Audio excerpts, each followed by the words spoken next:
കൊല്ലം മുഖത്തല കല്ലുവെട്ടാൻ കുഴിയിൽ മധ്യവയസ്കൻ വെന്തു മരിച്ചു. കൊല്ലം കാവനാട് കഞ്ഞിമേൽശ്ശേരി സ്വദേശിയായ ദയാനിധി ഷാനാണ് മരിച്ചത്. സ്വന്തം പുരയിടത്തിലെ പുല്ലിന് തീയിടുന്നതിനിടെയാണ് ഈ അപകടമുണ്ടാകുന്നത്.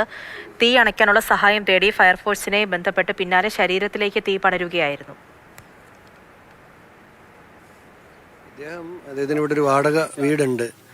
അപ്പോൾ അദ്ദേഹം അതിൻ്റെ പരിസര പ്രദേശങ്ങളൊക്കെ ഒന്ന് വൃത്തിയാക്കുമായിരുന്നു. ഇപ്പോൾ ചപ്പ് ചവറൊക്കെ കൂട്ടിയിട്ട് കത്തിച്ചു.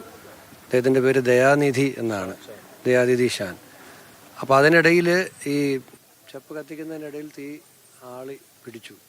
അദ്ദേഹം തന്നെ ഒരു 11:45 അടുപ്പിച്ച സമയത്ത് ഫയർഫോഴ്സിനെ വിളിച്ചു. തീപിടുത്തം ഉണ്ടായി, എത്തണമെന്ന് പറഞ്ഞിട്ട്. പക്ഷെ അല്പസമയം കഴിഞ്ഞപ്പോഴേക്കും അദ്ദേഹം കുഴഞ്ഞു വീണു എന്നാണ് മനസ്സിലാക്കുന്നത്. കണ്ണൻ നായർ വിവരങ്ങളുമായി ചേരുന്നുണ്ട്. കണ്ണൻ, എന്താണ് ശരിക്കും സംഭവിച്ചത്?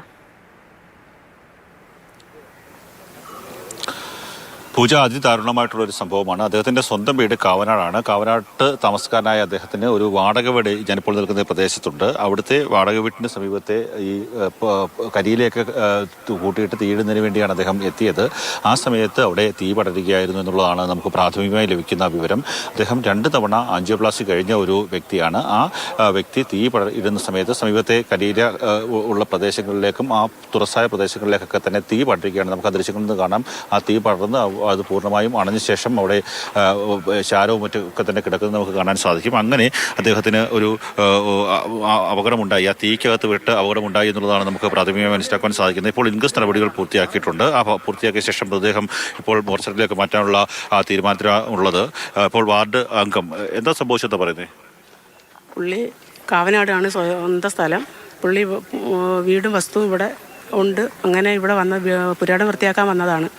അപ്പം ചവറെല്ലാം കൂടി ഇട്ട് തീ എത്തിച്ചപ്പോൾ അയൽപ്പുരയിടത്തിലോട്ട് പടർന്നപ്പം മൊത്തത്തിൽ പടർന്നപ്പം പുള്ളിക്ക് ഒരു ആശങ്ക ഉണ്ടായിട്ട് ഫയർഫോഴ്സിനെ വിളിക്കുന്നതിനിടയിലാണ് അദ്ദേഹം, എനിക്ക് തോന്നുന്നു, പുക ശ്വസിച്ചുകൊണ്ട് വീണ് കാണും. അപ്പോഴായിരിക്കും മരണം സംഭവിച്ചത്.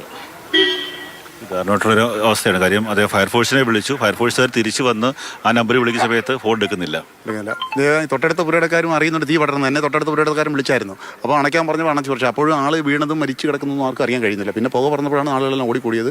ഇദ്ദേഹം വിളിച്ചതിൻ്റെ അടിസ്ഥാനത്തിൽ തന്നെ വന്ന ഫയർഫോഴ്സ് ഇവിടെ വരുമ്പോഴാണ് ആളുകളെല്ലാം ഈ സംഭവത്തിൻ്റെ സ്വീകരത മനസ്സിലാക്കുന്നത്. ഞാൻ വിളിച്ചപ്പോൾ ഫയർഫോഴ്സ് തിരിച്ചെന്ന് പറഞ്ഞു. ഇങ്ങനെ മരണം സംഭവിച്ചായിട്ടൊന്നും അറിയാൻ കഴിഞ്ഞില്ല. ഇതിപ്പം ഇവിടുന്ന് മാറ്റുകയാണ് ഇപ്പം ഫോറൻസിക്കിന്റെ നടപടിക്രമങ്ങൾ കഴിയുമ്പോൾ മാറ്റും, ഹോസ്പിറ്റലിൽ കൊണ്ടുപോകും. അതായത് ഇദ്ദേഹം തന്നെയാണ്, ഈ ദയാനിധി എന്ന് പറയുന്ന മനുഷ്യൻ തന്നെയാണ് ഫയർഫോഴ്സിനെ വിളിച്ചത്. അവിടെ തീ പടരുന്നു, അടിയന്തരമായി എത്തണം എന്നുള്ള ഒരു ആവശ്യം ഫയർഫോഴ്സ് ഉദ്യോഗസ്ഥരോട്. അപ്പോൾ അങ്ങനെ ഒരു ഇടപെടൽ കൂടി അദ്ദേഹം നടത്തുന്നുണ്ടായിരുന്നു. പക്ഷെ അതിനിടയിലാണ് ഇങ്ങനെ ഒരു സംഭവം ഉണ്ടായത്.